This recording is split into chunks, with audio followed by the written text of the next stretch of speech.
ভবিষ্যতের কথা চিন্তা কইরা আজ আমি একা, জানি না আবার কবে হইব আমার পরিবারের সাথে আমার দেখা।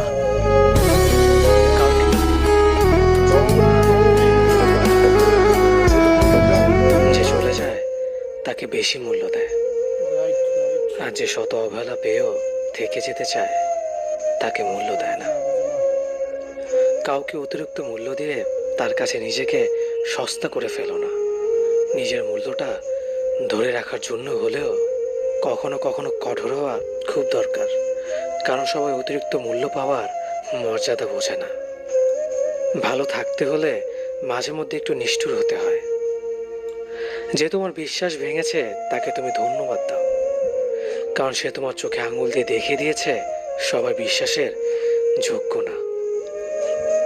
স্বার্থপর মানুষগুলো সফল হতে পারলেও